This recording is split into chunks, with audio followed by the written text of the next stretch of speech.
Anything that you do in life, when you become successful, it has to do with timing. Each and every single day, people give up on their dreams for no reason. They just are too lazy, they don't want to do it enough, they don't have that true fiery passion they think they did. And then there's people like us, who wake up every single day and are truly focused and committed to the craft. We're the ones who are going to wake up and just focus on our goal. We write it down every single day. And that's what you're going to want to do. You're going to want to make sure that you are completely and utterly committed to what you want to do. Imagine if they did this and imagine if they did that. This thing could be big. You're going to want to have a fiery passion and love for whatever it is you're trying to succeed in. Because if you don't love it, you're not going to want to do it, and you're not going to want to truly be successful, and you're not going to enjoy it either. Once you find what that passion is of yours, you're going to want to focus in, just be laser focused, honed in, and ready to go. You're going to want to become a master at whatever it is, and you're going to want to go out and learn as much as you possibly are able to.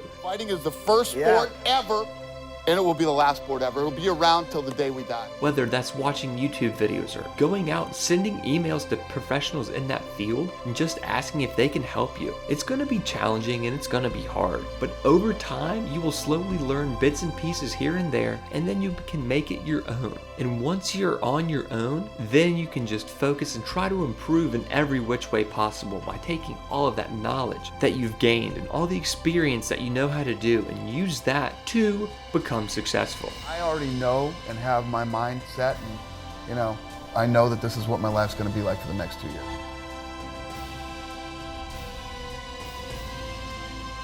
Proving people wrong. Nobody believes in this business more than I do. After the sale, I stayed on, and we've been working hard for the last 2.5 years to take this thing to the next level. I mean, that's why I'm here. I didn't stay here. It's not about money. It's not about any of that stuff. I don't care about any of that stuff. I like to win, and I like to take this thing to the next level, the next level, the next level, and it's what we've always done, and it's what we're going to continue to do. I would say that the relationship with me and Ari, I do what I do over here.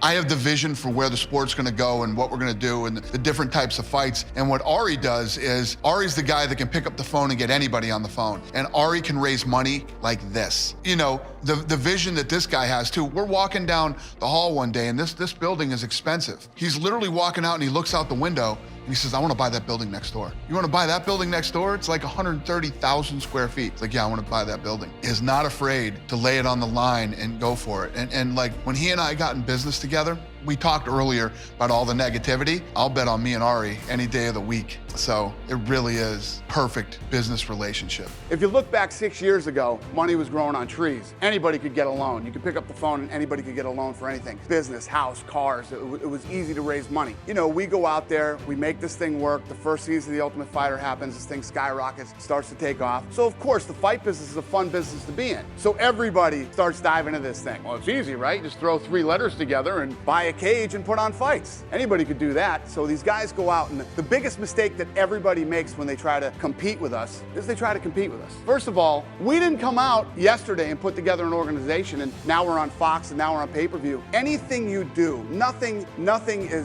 happens overnight, man. It seems that way, but it's all hard work. I have been on planes, trains, and automobiles for the last 13 years, out selling the sport, getting deals done, getting doors slammed on my face.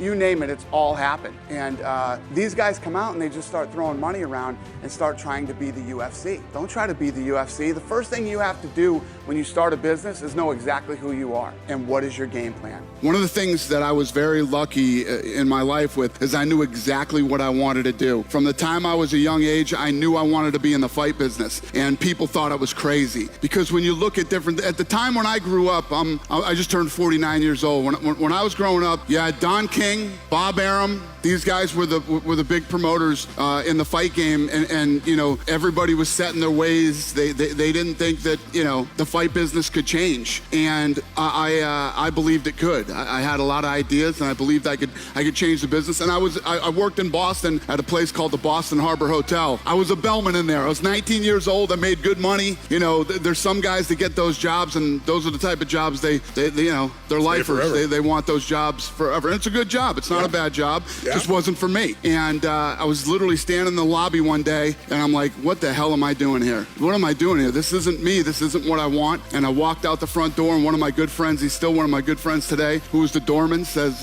what are you doing? I said, I'm quitting. Wanting him to get to 30-0 is in the back of his mind, and he wants to achieve that because he knew his father wanted it. But we'll see. I mean, he and I are going to get together next month and talk. I'm a little confident that I can talk him into it. All the different, quitting is never an option to me. There's always a solution. There's a way to figure these things out. It's amazing how one decision can affect so many people. If I decide, forget it, we're not going to go, we're just going to sit this thing out like all these other businesses did and things like that, you're talking, I'd have had to lay off probably 50% or more of my staff. You'd have cut all the executive salaries in half or more. You're talking almost $200 million that wouldn't have been paid to fighters. And the list goes on. And when you start really thinking about that and the impact it would have had on so many people, the problem is right now is that this thing's starting to kick up again.